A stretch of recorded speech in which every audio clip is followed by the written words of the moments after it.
Media మిత్రులందరికీ నమస్కారాలు. Friends, రాజకీయాల్లో గెలుపోటములు సర్వసాధారణం. గెలుపుకి ఉబ్బిపోకూడదు, ఓటమికి కుంగిపోకూడదు. కానీ దురదృష్టవశాత్తు ఆంధ్రప్రదేశ్ రాష్ట్ర రాజకీయాల్లో గెలిచిన తర్వాత ఒక విధంగాను, ఓడిపోయిన తర్వాత ఒక విధంగాను ఉండేటువంటి వ్యక్తి జగన్మోహన్ రెడ్డి గారు. అయ్యా జగన్మోహన్ రెడ్డి గారు, రాజకీయాల్లో గెలుపు ఓటములు సర్వసాధారణం. కానీ ఆంధ్రప్రదేశ్ రాష్ట్ర ప్రజలు 2024లో మిమ్మల్ని, మీ పార్టీని చీదరించుకున్న తర్వాత మీకు ఆంధ్రప్రదేశ్ రాష్ట్రంపై, రాష్ట్ర ప్రజలపై ద్వేషం పెంచుకున్నారు. రాష్ట్ర అభివృద్ధిని ఒక అడ్డుగా నిలిచి రాష్ట్రాన్ని అభివృద్ధి పదంలో పోనీయకుండా మీరు అడ్డుపడుతున్నారు. గతంలో దాదాపు బంగారు పండే పంట దాదాపు 40,000 ఎకరాల్ని ఆంధ్రప్రదేశ్ రాష్ట్ర పునర్నిర్మాణం కోసం ఇచ్చినటువంటి అమరావతి రైతన్నలు రాష్ట్ర భవిష్యత్తు కోసం తమ పొలాల్ని ఆంధ్రప్రదేశ్ రాష్ట్ర ప్రజలకి అంకితం చేసినటువంటి రైతన్నలు కళ్ళల్లో కన్నీరు పెట్టించి, వారిని జైల్లో పెట్టించి ఒక రాక్షస ఆనందాన్ని పొందినట్టు మీరు తిరిగి ఈరోజు మా ఎన్డీఏ కూటమి చంద్రబాబు నాయుడు గారు, పవన్ కళ్యాణ్ గారు, మా రాష్ట్ర అధ్యక్షులు మాధవ్ గారు ఆంధ్రప్రదేశ్ని అభివృద్ధి ప్రదేశ్గా, ఆంధ్రప్రదేశ్ని సీమాంధ్రాన్ని స్వర్ణాంధ్రగా చేయాలని చెప్పి ఒక దృఢ సంకల్పంతో ముందుకు పోతూ ఉంటే భస్మాసుర హస్తంలా మీరు ఆంధ్రప్రదేశ్ రాష్ట్ర అభివృద్ధికి అడ్డుపడుతున్నారు.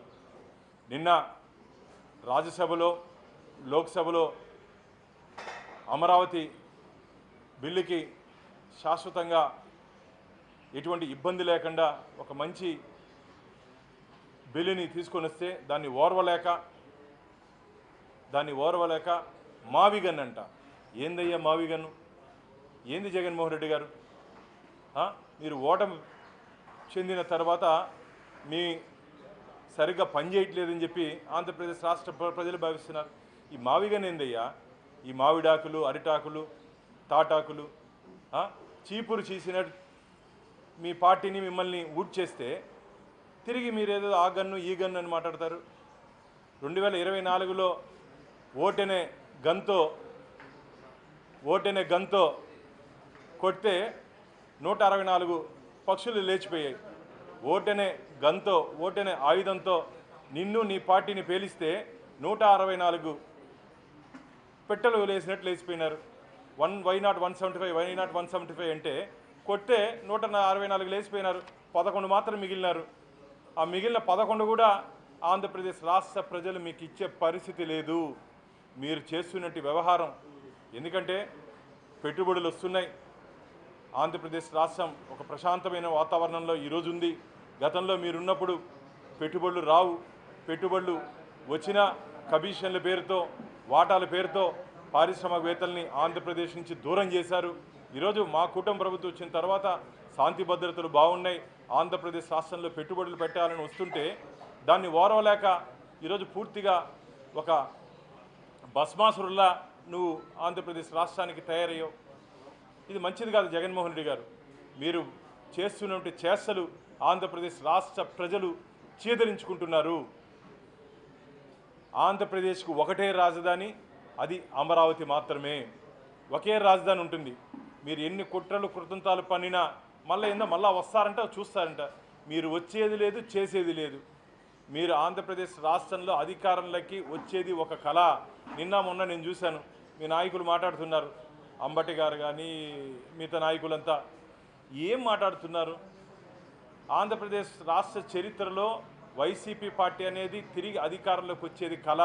ఇది ఏదో మేము భారతీయ జనతా పార్టీ గాను, ఎన్డీఏ కూటమి సభ్యుడిగాను మేము మాట్లాడట్లా. ఆంధ్రప్రదేశ్ రాష్ట్ర ప్రజలు మాట్లాడుకుంటూ మాటలు ఇది. నేను నిన్న తిరుపతి నుంచి ఢిల్లీకి వస్తున్నా, ఫ్లైట్లో కానీ ఎయిర్పోర్ట్లో కానీ నవ్వుకుంటున్నారు. బ్రహ్మానందం అని మనకు ఒక మంచి హాస్య నటుడు ఉండేవారు. వారికి వయసు రీత్యా రిటైర్ అయిపోయారు. ఆ పాత్రను మీరు పోషిస్తున్నారని చెప్పి ఈరోజు ఆంధ్రప్రదేశ్ రాష్ట్ర ప్రజలు భావిస్తున్నారు. ఒక కామెడీ యాక్టర్గా మారిపోయారు.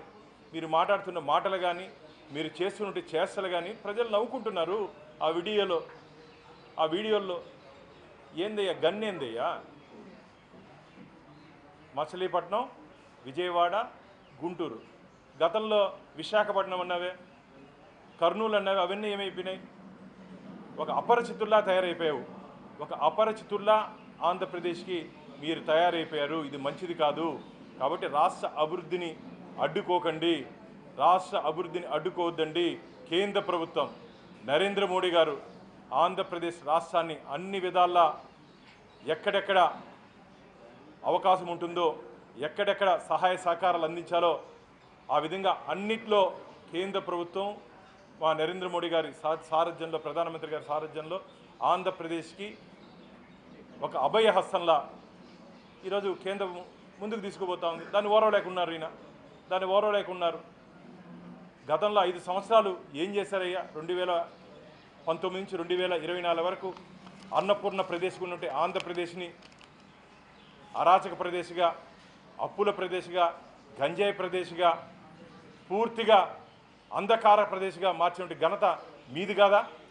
ఈరోజు అభివృద్ధి ప్రదేశ్గా ముందుకు తీసుకుపోవాలని, అభివృద్ధి ప్రదేశ్గా ఆంధ్రప్రదేశ్ని మార్చాలని, వికసిత ఆంధ్రగా ఆంధ్రప్రదేశ్ని ముందుకు తీసుకుపోవాలని చెప్పి ఒక విజన్తో పోతున్నటువంటి మమ్మల్ని మీరు ఈ విధంగా చేయడం మంచిది కాదు. అందుకనే ఆంధ్రప్రదేశ్ రాష్ట్ర ప్రజలు మీకు విడాకులు ఇచ్చారు. మీకు, మీ పార్టీకి, జగన్మోహన్ రెడ్డి గారి పార్టీకి, జగన్మోహన్ రెడ్డి గారికి విడాకులు ఇచ్చారు. అది ఇంకా అర్థం చేసుకోకుండా ఇంకా ఇష్టం వచ్చినట్టు మాట్లాడుతున్నారు. ఖచ్చితంగా రాబో రోజుల్లో ఆ 11 స్థానాలు కూడా మీకు దక్కనివ్వరు ఆంధ్రప్రదేశ్ రాష్ట్ర ప్రజలు. ఇది ఒక రాజకీయ విమర్శ కాదు. ప్రజల్లో నుంచి వస్తున్నటువంటి ఆక్రోశం, ఏ విధంగా అమరావతి రైతుల కళ్ళల్లో కన్నీరు చూశారో ఆ శాపమే మీకు తగిలింది ఈరోజు. కాబట్టి రాబో రోజుల్లో ఆంధ్రప్రదేశ్ రాష్ట్ర అభివృద్ధికి ఎక్కడెక్కడ ఏ విధంగా సహాయ సహకారాలు అందించాలో ఆ విధంగా కేంద్ర ప్రభుత్వం అన్ని విధాలుగా సహాయ సహకారాలు అందించి దానికి సిద్ధంగా ఉంది. దాన్ని అడ్డుకునే ప్రయత్నం ఎవరు చేసినా సరే ప్రజల చేతుల్లో ఇప్పటికే చావు దెబ్బ తిన్నటువంటి వైసీపీ కానీ, జగన్మోహన్ రెడ్డి కానీ అర్థం చేసుకోవాలి. మీ ఫ్యాను ఆంధ్రప్రదేశ్ రాష్ట్రంలో తిరిగే అవకాశమే లేదు.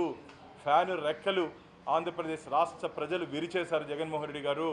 దాన్ని టింకరింగ్ చేసుకొని అతికించుకునే సమయం కూడా లేదు మీకు. మీరు కేవలం ఇలా మాటలతో ఈ కామెడీ షోలతో మీ శేష జీవితం సరిపోతుంది తప్ప మీరు తిరిగి అధికారంలోకి వచ్చేది ఒక కలగా మిగిలిపోతుందని చెప్పి ఆంధ్రప్రదేశ్ రాష్ట్ర ప్రజలు మిమ్మల్ని, మీ పార్టీని ఎక్కడ పెట్టాలో ఆడ పెట్టే పరిస్థితికి తీసుకొని వచ్చారు.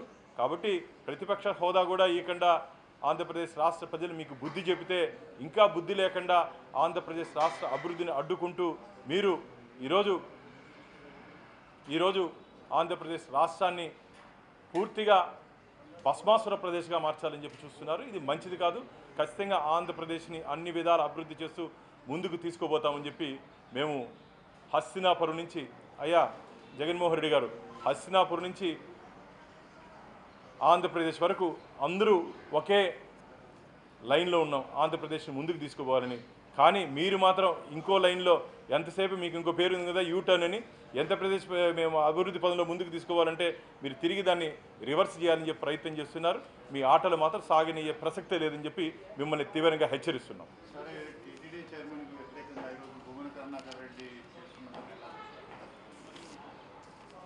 అసలు భూమన కరుణాకర్ రెడ్డి గారికి భగవంతుడి గురించి కానీ, టీటీడీ క్షేత్రం గురించి కానీ మాట్లాడే నైతిక హక్కు కోల్పోయారు వారు. నిన్న కూడా ఏదో చేశారు ఒక కార్యక్రమం, ఎవరో అన్యమతస్తుని తీసుకొని వచ్చి హిందూ మతంలో తీసుకొని వచ్చే ఒక పూజ యాగాలు చేశారు. సంతోషం. అయ్యా కరుణాకర్ రెడ్డి గారు, నీకు చేతనైతే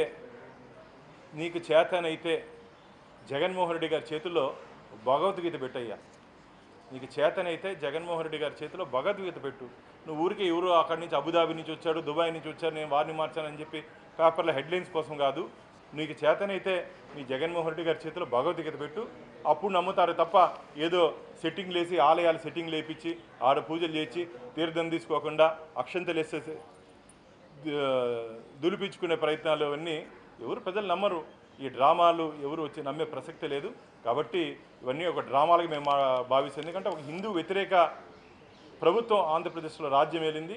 దాన్ని మైమరిపించాలని చెప్పి వీరు ప్రయత్నం చేస్తున్నారు. ఎన్ని ఆటలు ఆడినా సరే ఆంధ్రప్రదేశ్ రాష్ట్ర ప్రజలు వీళ్ళని నమ్మే పరిస్థితి లేదు. గోవింద నారాయణ. Thank you.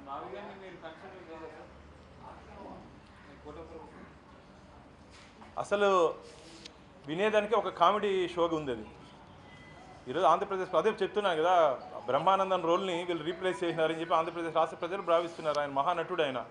ఈరోజు నిన్న అసలు నేను చెప్పేది కాదు కదా, నా పక్కన సీట్లో నేను కూర్చుని ఉంటే భార్య భర్తలు మాట్లాడుకుంటున్నారు. ఈ కామెడీ షో బాగుంది చూడండి, మాజీ ముఖ్యమంత్రి జగన్మోహన్ రెడ్డి గారు ఏం మాట్లాడుతున్నారు చూడండి. ప్రజలు నవ్వుకు అసహించుకుంటున్నారు. ఆ భావన వారి మాటల్లో వచ్చింది. దాన్ని సమర్థిస్తుంటే వాళ్ళు కూడా అదేవిధంగా చరిత్రలో మిగిలిపోతారని చెప్తున్నారు. మావి గని లేదు, ఏ గని లేదు. ఖచ్చితంగా ఇంతకుముందు నేను చెప్పినట్టు విడాకులు ఆంధ్రప్రదేశ్ రాష్ట్ర ప్రజలు మీకు మీ పార్టీకి విడాకులు ఇచ్చారు. మీరు ఇంకా మీ శేష జీవితాన్ని ఇట్లా కామెడీ షోలకి చేసుకునేదానికి సరిపోతుంది.